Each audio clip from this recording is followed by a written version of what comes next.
ஒரு சர்வேயின் மூலம் இந்த நாட்டு மக்கள் இப்படித்தான் நினைக்கின்றார்கள், இப்படித்தான் சொல்கின்றார்கள் என்று சொல்லி ஒரு கருத்து திணிப்பை செய்வது என்பது மோடிக்கு ஆதரவாக செயல்படக்கூடிய கோதி மீடியாவினுடைய தொடர் வேலையாக இருக்கிறது. இதே இந்தியா டுடே, இதே சி வாட்டர், இவங்க ரெண்டு பேரும் மக்களவை தேர்தலில் என்ன பண்ணாங்க அப்படின்றத கொஞ்சம் கூகுள்ல போட்டு பாருங்களேன். இப்போ வந்துட்டு உக்ரைனுக்கு போயிட்டு என்ன சொல்றாரு, உக்ரைன் வந்துட்டு தனது நாட்டினுடைய எல்லையின் மீதான அதனுடைய இறையாண்மையை மதிக்க வேண்டும் சொல்றாரு. இதுதான் அத்துமீறி ரஷ்யா வந்தா, அதை உடைச்சிட்டு தானே உள்ள வந்தா. அப்ப நீங்க கண்டிச்சிருக்கணும்ல. தவறு, ஒரு நாட்டினுடைய டெரிட்டோரியல் இன்டெகிரிட்டியை நீங்க உடைக்கிறீங்க அப்படின்னு சொல்லியிருக்கணுமா இல்லையா? பிரதமர் மோடி சொல்லவே இல்லை. மோடி எதுக்காக போனாரு உக்ரைனுக்கு? அமைதியை ஏற்படுத்த, சமாதானத்தை ஏற்படுத்த. அப்புறம் அவங்களோட போயிட்டு ட்ரோனுக்கு போயிட்டு அக்ரிமெண்ட் போட்டுட்டு வரீங்கன்னா என்ன அர்த்தம்? அவரும் சொல்றாரு, யாரு ஜெலன்ஸ்கின்னு சொல்றாரு, மோடி நினைத்தால் அமைதியை கொண்டு வர முடியும். எப்படி கொண்டு வருவாரு? அப்ப அந்த அளவு அவங்க மோடியை பத்தி நினைக்கிறாங்க அப்படின்னா அதுக்கு காரணம் என்ன? மூன்றாவது முறையா மோடி வெற்றி பெற்றது. அதற்கு காரணம் EVM.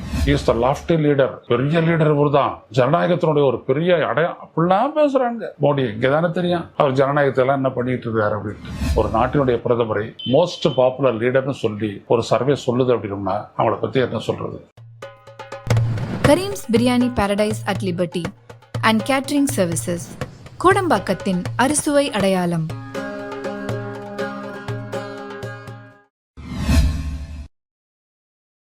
வணக்கம் தோழர்களே, ருஷ்ய செய்திகளின் வாயிலாக இன்று மீண்டும் உங்களை சந்திப்பதில் பெரும் மகிழ்ச்சி அடைகின்றேன். ஒரு சர்வேயின் மூலம் இந்த நாட்டு மக்கள் இப்படித்தான் நினைக்கின்றார்கள், இப்படித்தான் சொல்கின்றார்கள் என்று சொல்லி ஒரு கருத்து திணிப்பை செய்வது என்பது மோடிக்கு ஆதரவாக செயல்படக்கூடிய கோதி மீடியாவினுடைய தொடர் வேலையாக இருக்கிறது. அதுவும் கடந்த நாடாளுமன்ற தேர்தலில் இவர்கள் எல்லாம் என்ன சொன்னார்கள், எவ்வளவு இடங்களில் பாஜக வெற்றி பெறும் என்றெல்லாம் சொன்னார்கள், அது எப்படி போய் முடிந்தது, அதற்காக ஊடகத்தில் அழுத அந்த ஊடகங்களினுடைய தலைவர்களை பற்றியெல்லாம், CEO அதெல்லாம் பற்றியெல்லாம் நம்ம பார்த்தோம். அழுதாங்க, ஐயோ எங்களுடைய சர்வே இந்த மாதிரி தப்பா போயிடுச்சேன்னு. சர்வே ஒன்றும் தப்பா போயிடல, நீங்க தப்பா காட்டினீங்க. நான் உண்மை. மக்கள் என்ன நினைக்கிறாங்க, யாருக்கு வாக்களிக்க போறாங்க, அது யாருக்கு சாதகமா போக போகுது, எதனால அது செய்ய போறாங்க அப்படின்ற எதுவுமே இல்லாம நாங்க போன் போட்டோம் கேட்டோம் அப்படின்லாம் சொல்லிவிட்டு ஒரு சர்வே எடுத்து அதை வெளியில விட்டு அப்படியே மோடியை அசைக்க முடியாத ஒரு இந்திய தலைவர் அப்படின்னு சொல்லிட்டு காட்டிக்கிட்டு, அதுவும் வரலாற்று ரீதியா இன்னைக்கு நேரத்தில் நேருல இருந்து ஆரம்பிச்சு இன்னைக்கு இருக்கிற பிரதமர்லயே ஹையஸ்ட் ரேட்டிங் யார் அப்படின்னா மோடி தான். அப்ப ரெண்டாவது ஹையஸ்ட் யாரு? அவங்கள ரொம்ப பின்னாடி இந்திரா காந்தி வருவாங்க, அப்புறம் மன்மோகன் சிங் வருவார், அப்புறம் அந்த மாதிரி தான் வாஜ்பாயெல்லாம் கூட ரொம்ப பின்னாடி வந்துடுவாரு. அதுவும் VP சிங் இருக்காரு, சமூக நீதி காவலர், பரவலா அந்த நாட்டு மக்களிடையே பேரை பெற்றவர். அவர் பார்த்தீங்கன்னா கடைசியா சின்னதா ஒரு 2% 3% அடிப்பாரு. ஆனா மோடி 57 அப்படின்னு, நல்ல வேலை 97 தான் சொல்லலை. இப்படியெல்லாம் சொல்லி அந்த சர்வே எல்லாம் போட்டு ஏமாத்திக்கிட்டு இருந்ததெல்லாம் நீங்கள் அறிவீர்கள். ஆனா அப்படியெல்லாம் இருந்தும் கூட அந்த மாறாத தொடர்ந்து இந்த சர்வே எடுத்து அதை பெரும் செய்தியாக்கி அதை மற்ற ஊடகங்களும் பேச செய்வது என்பது மோடி அரசனுடைய இந்த கோதி மீடியாவினுடைய தொடர்ந்த பணியாக இருக்கிறது. இப்பொழுது மூட் ஆஃப் தி நேஷன், ஆண்டுக்கு 2 முறை நாங்கள் சர்வே எடுக்கிறோம். ஒரு முறை ஆகஸ்ட்ல எடுப்போம், அடுத்த முறையா பிப்ரவரியில் எடுப்போம் அப்படின்லாம் சொல்லிட்டு அதை எடுத்திருக்கிறாங்க. எடுத்து அந்த சர்வேயை வெளியில விட்டுருக்காங்க. மோடி இன்றைக்கும் இந்தியாவிலேயே மிகவும் புகழ்பெற்ற தலைவராக, த மோஸ்ட் பாப்புலர் லீடர் அப்படிதான் இந்திய மக்களினுடைய மூட் ஆஃப் தி நேஷன், தேசத்தினுடைய உணர்வு, கருத்து, எண்ணமாக இருக்கிறது என்று சொல்லி 51 விழுக்காடு மக்கள் அவருக்கு ஆதரவாக இருக்கிறாங்க அப்படின்னு சொல்றாங்க. ஆனா இந்த மூட் ஆஃப் தி நேஷன் எந்த மோடியினுடைய பாப்புலாரிட்டி குறைஞ்சிருக்குது, இருந்தாலும் கூட அவர் தான் அதிகமா இருக்கிறார். குறைஞ்சிருக்குன்னா எவ்வளவு குறைஞ்சிருக்குது? போன ஆண்டு பிப்ரவரியில் 60 இருந்தது, அதற்கு பிறகு இந்த ஆண்டு பிப்ரவரியில் 58 ஆகி இப்ப ஆகஸ்ட்ல 51% குறைஞ்சிருக்கு. ஆனாலும் அவர் தான் ரொம்ப பாப்புலரா இருக்கார். இதை யார் பண்ணது? இந்தியா டுடேயும் சி வாட்டர் அப்படின்ற நிறுவனமும் அவங்க சொல்றாங்க. அதாவது நாடு முழுவதும் 543 மக்களவை தொகுதிகளிலையும் இருந்து பார்த்தீங்க அப்படின்னம்னா இவங்க இந்தியா டுடே மட்டும் 40,591 ரெஸ்பாண்டன்ஸ் கிட்ட கேட்டு இந்த தகவல்களை பெற்றிருக்கிறார்கள், தகவல்களை சேகரித்திருக்கிறார்கள். அதே மாதிரி சி வாட்டர் வந்து 95,872 பேர்கிட்ட இன்டர்வியூ செய்து இந்த முடிவுக்கு அவர்கள் வந்திருக்கிறார்கள். இதில் பார்த்தீங்க அப்படின்னம்னா இதற்கு பிறகு அடுத்தபடியாக யார் இருக்காது? அடல் பிஹாரி வாஜ்பாய் தான் இருக்கிறாரு 2வது இடத்துல. அவர் எவ்வளோ பர்சன்டேஜ்? 12.1%. அப்புறம் மன்மோகன் சிங் இருக்கிறாரு 11.6%. அதுக்கப்புறம் தான் இந்திரா காந்தியே வராங்க 10.4%. இப்படி இவங்க அடுக்கி வச்சிருக்கிறாங்க. கொலு பொம்மை எடுக்கிற மாதிரி மோடியை பெருசாக காட்டுறோம், அவ்வளோதான். அவரில் வந்துட்டு 5ல் 1 பங்கு கூட அடுத்தவர் கிடையாது. சரி, இதே இந்தியா டுடே, இதே சி வாட்டர், இவங்க 2 பேரும் மக்களவை தேர்தலில் என்ன பண்ணாங்க அப்படின்றத கொஞ்சம் கூகுளில் போட்டு பாருங்களேன். அப்போ வேற வேற நிறுவனங்கள், வேற வேற தொலைக்காட்சிகளோடு இந்த 2 பேரும் இருந்தாங்க. சி வாட்டர் வேற ஒரு தொலைக்காட்சியோட இருந்துச்சு, இவங்களோட வேற ஒரு மார்க்கெட்டிங் கம்பெனி இருந்தாங்க. அப்போ இந்த 2 பேரும் சொன்னது என்ன அப்படின்னோம்னா, சி வாட்டரும் இந்தியா டுடேயும் சொன்னது என்னன்னா 360 இருந்துட்டு 411 இடம் வரைக்கும் மோடி தலைமையிலான பாஜக அரசு வெற்றி பெறும். 2 பேரும் ஒரே மாதிரி சொன்னாங்க. 361 411 361 இடம் வந்துச்சு அப்படின்னோம்னா சொல்லுவாங்க. எப்பொழுதே முன்னெல்லாம் சர்வேலாம் எடுத்தாங்கன்னா அதில் 5 to 6% plus or minus this side or that side அப்படி சொல்லுவாங்க.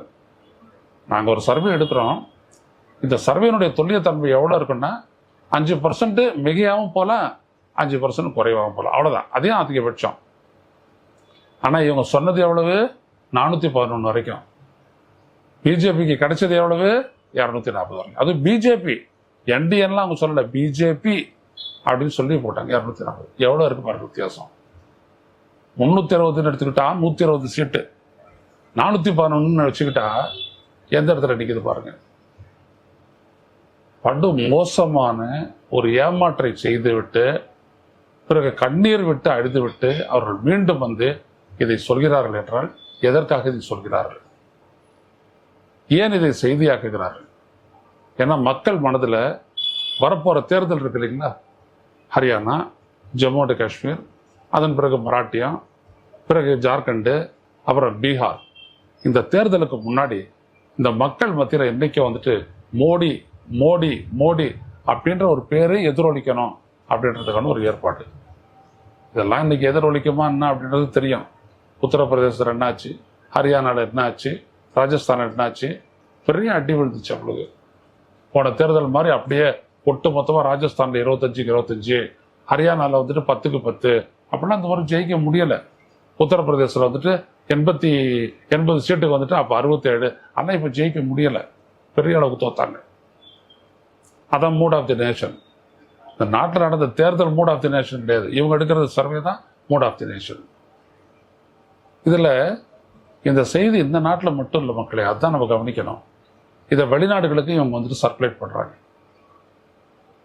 இந்த ஊடகங்கள் எல்லாம் இன்னைக்கும் இந்தியாவில் அவர் தான் பாப்புலராக இருக்காரு. நமக்கு தெரியும் இங்கே ராகுல் காந்தி என்ன போடுறாரு, அகிலேஷ் யாதவ் என்ன பண்ணுறாரு, அப்புறம் இங்கே இருக்கக்கூடிய மற்ற தலைவர்கள்லாம் எவ்வளோ தூரம் மக்களிடையே வந்துட்டு புகழ்பெற்றவர்களாக இருக்கிறார்கள் அப்படின்றதெல்லாம் இஷ்யூ பேஸ்டாக நம்ம சொல்கிறோம். இவங்க ஒன்றும் இஷ்யூ பேஸ்டெல்லாம் எடுக்கல, இன்டர்வியூ பண்ணோம். எப்படி? ஃபோன் போட்டு, சார் இந்த மாதிரி நாங்கள் இந்தியா டுடே ஃபோன் போடுறோம். அது எனக்கு தெரிஞ்சு அப்படி யாரும் தங்களுக்கு ஃபோன் வந்ததாகவோ அதுக்கு அவங்க ரிப்ளை பண்ணதாகவும் ஒருபோதும் சொன்னதில்லை. ஆனால் இப்படி ஒரு சர்வே பண்ணுறாங்க, ஒரு கொஸ்டினரை கொடுத்து எதற்காக நீங்கள் மோடியை சப்போர்ட் பண்ணுறீங்க அப்படின்றதெல்லாம் ஒருபோதும் பேசுறதில்லை, ஒருபோதும் பேசுறதில்லை. உங்களுக்கு யாரை பிடிக்கும்? எனக்கு மோடியை பிடிக்கும், அவ்வளோதான். சரி, அடுத்தபடி அடுத்தபடி இந்திரா காந்தியை பிடிக்கும், ரெடி பண்ணுவோம். ஏதோ ஒன்று சொன்னதா சொல்லி 1,30,000 ரெஸ்பாண்டன்ஸை போட்டு இவங்க வந்துட்டு ஒரு பெரிய பொய் சொல்கிறாங்கன்னா, இன்னொன்றும் இங்கே நீங்கள் கவனிக்கிறது என்ன அப்படின்னா, மோடி தான் இந்த நாட்டினுடைய ரொம்ப நம்ப தகுந்த தலைவர் அப்படின்ட்டு அயல்நாட்டில் இருக்கக்கூடியவங்க எல்லாம் நம்ப வைக்கணும். அவங்களும் நம்புறாங்க அப்படின்றதுல தான் வந்துட்டு இவர் வெளிநாடு போகும்போது பார்த்தீங்கன்னா, இப்போ ரஷ்யாவுக்கும் உக்ரைனுக்கும் எவ்வளோ காலமாக போர் நடந்துட்டு இருக்குது உங்களுக்கு தெரியும். 2 வருஷத்துக்கு மேலே நடக்குது. அந்த போர்ல ஒரு பெரிய ஒரு கருத்து, இதுதான் இந்தியாவுடைய நிலைப்பாடுன்னு எதையுமே சொல்லாதது இந்தியா, சொல்லாதவர் இந்திய பிரதமர். எந்த கருத்தும் சொல்லல. யாரு நியாயம், எது தப்பு, எது சரி, உக்ரைனுக்குள்ள வந்துட்டு ரஷ்யா வந்தது சரியா, 2 மாகாணங்களை பிடிச்சது சரியா, தன்னுடைய இப்ப சொல்றாரு. இப்போ வந்துட்டு உக்ரைனுக்கு போயிட்டு என்ன சொல்றாரு, உக்ரைன் வந்துட்டு தனது நாட்டினுடைய எல்லையின் மீதான அதனுடைய இறையாண்மையை மதிக்க வேண்டும்னு சொல்றாரு. இதுதான் அத்துமீறி ரஷ்யா வந்தா, அதை உடைச்சிட்டு தானே உள்ள வந்தா. அப்ப நீங்க கண்டிச்சிருக்கணும்ல. தவறு. ஒரு நாட்டினுடைய டெரிட்டோரியல் இன்டெகிரிட்டியை நீங்க உடைக்கிறீங்க அப்படின்னு சொல்லியிருக்கணுமா இல்லையா? பிரதமர் மோடி சொல்லவே இல்லை. இப்ப அவர் என்ன பண்றாரு, முதல்ல ஜெயிச்சோன்னு அவர் எப்போதும் ரஷ்யாவுக்கு தான் போவார். அது ஒரு தனி உறவு. அந்த உறவை பத்தி நம்ம தான் பேசுறோம், வேற யாருமே பேசுறது இல்லை. காங்கிரஸுக்கு தெரிஞ்சு கூட அவங்க பேசுறது இல்லை. அது வேற, விட்டுருங்க. ரஷ்யாவுக்கு போனாரு, வந்தாரு, எல்லாம் பண்ணாரு. அதுக்கப்புறம் மறுபடியும் போலண்டுக்கு போனாரு. போலண்டுல இருந்து அப்படியே ரயில் பயணத்தின் மூலமா அவர் போயிட்டு உக்ரைனுக்கு போய் சேர்ந்தாரு. சில இதெல்லாம் அக்ரிமெண்ட் எல்லாம் சைன் ஆச்சு. அதுல ஒண்ணு என்ன அப்படின்னா, ட்ரோன்ஸ் மேனுஃபேக்சர் பண்றது, டிஃபென்ஸ் ட்ரோன்ஸ், குண்டை வீசக்கூடிய இந்த மாதிரியான ஒரு கேப்பபிலிட்டி உள்ள அதெல்லாம் வந்துட்டு மேனுஃபேக்சர் பண்றது. மோடி எதுக்காக போனாரு உக்ரைனுக்கு? அமைதியை ஏற்படுத்த, சமாதானத்தை ஏற்படுத்த. அப்புறம் அவங்களோட போயிட்டு ட்ரோனுக்கு போயிட்டு அக்ரிமெண்ட் போட்டுட்டு வரீங்கன்னா என்ன அர்த்தம்? நீங்க என்ன சொல்லணும் செலன்ஸ்கி கிட்ட? போரை நடத்திட்டு இருக்கிறதுனால எந்த பிரயோஜனமும் இல்லை. போரை நிறுத்திட்டு நெகோசியேஷன் வாங்க, அந்த இடத்துல பேசலாம். அங்க உங்களுக்கு என்ன நெருக்கடி இருக்குன்னு சொல்லுங்க. நான் ரஷ்யா கிட்ட பேசுறேன், நான் இந்த அமைதியான தோத்துவேனா, நான் போயிட்டு வரேன் அப்படின்லாம் பேசல. அதுக்கப்புறம் கல்ச்சுரல் ரிலேஷன்ஷிப்பு, அது இது ட்ரோன் ரிலேஷன்ஷிப்பு, ஒன்னா சேர்ந்து மேனுஃபேக்சர் பண்ணுவோம் அப்படின்னு சொல்லிட்டு அக்ரிமெண்ட்டை கையெழுத்து போட்டு வர்றாரு. இதெல்லாம் என்னதெல்லாம் கேட்டா பெரிய ஒரு அமைதி முயற்சி. அவரும் சொல்றாரு, யாரு ஜெலன்ஸ்கின்னு சொல்றாரு, மோடி நினைத்தால் அமைதியை கொண்டு வர முடியும். எப்படி கொண்டு வருவாரு? அப்ப அந்த அளவுக்கு அவங்க மோடியை பத்தி நினைக்கிறாங்க அப்படின்னா அதுக்கு காரணம் என்ன? 3வது முறையா மோடி வெற்றி பெற்றது. அதற்கு காரணம் EVM, மோஸ்ட் பாப்புலர் லீடர் அப்படின்னு சொல்லக்கூடிய இந்த சர்வே. இப்ப அதை புரிஞ்சுக்கோங்க. ஏன் இந்த mood of the nation survey இன்னமும் இவர் தான் பாப்புலரு அப்படின்னு தொடர்ந்து சொல்லிக்கிட்டே இருக்கிறாங்க அப்படின்னோம்னா, நம்மளுடைய எண்ணங்களை மழுங்கடிக்கிறது மட்டும் இல்லை, கருத்தை மழுங்கடிக்கிறது மட்டும் இல்லை, அயல் நாட்டிலையும் இந்த வேலை நடக்குது அப்படின்றத புரிஞ்சுக்கங்க. இஸ் த லாஃப்டி லீடர், பெரிய லீடர் இவர் தான், ஜனநாயகத்தினுடைய ஒரு பெரிய அப்படிலாம் பேசுறாங்க. மோடி இங்கே தானே தெரியும் அவர் ஜனநாயகத்தை எல்லாம் என்ன பண்ணிட்டு இருக்காரு அப்படின்ட்டு. ஸோ ஆக மக்களே, இன்னைக்கும் மோடி மீடியா செய்யக்கூடிய இந்த அடாத செயல்களை நாம் புரிந்து கொள்வோம், இதை மக்களிடையே எடுத்து சொல்வோம். நாட்டினுடைய பொருளாதாரம் எங்கே இருக்கிறது, வேலை வாய்ப்பு, நாணயத்தினுடைய மதிப்பு, கடன் நிலை, வங்கிகளுடைய நிலை, வாரா கடன்கள், இப்படி ஏகப்பட்ட சோதனைகளை எதிர்கொண்டிருக்கக்கூடிய ஒரு நாட்டினுடைய பிரதமரை மோஸ்ட் பாப்புலர் லீடர்னு சொல்லி ஒரு சர்வே சொல்லுது அப்படின்னா அவங்கள பத்தி என்ன சொல்றது? இதை நீங்கள் இந்த காணொலியை பார்க்கக்கூடிய நீங்கள் தயவு செய்து இதனை பகிருங்கள், பரவலாக பகிருங்கள்.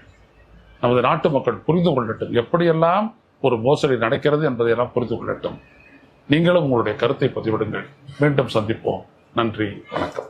ஊடகம் கார்ப்பரேட் அரசியல்வாதிகளின் கைப்பாவையாக அடிமைகளாக இருந்தது போதும், இனி சாட்டை எடுத்து சுழற்றும் நேரம் வந்துவிட்டது. ஊடகம் பொதுமக்களாகிய உங்களுக்காக, உங்களாலேயே இயக்கப்பட வேண்டும். ஊடக சுதந்திரத்திற்காக உங்களின் பங்களிப்பை இன்றே அளித்திடுங்கள்.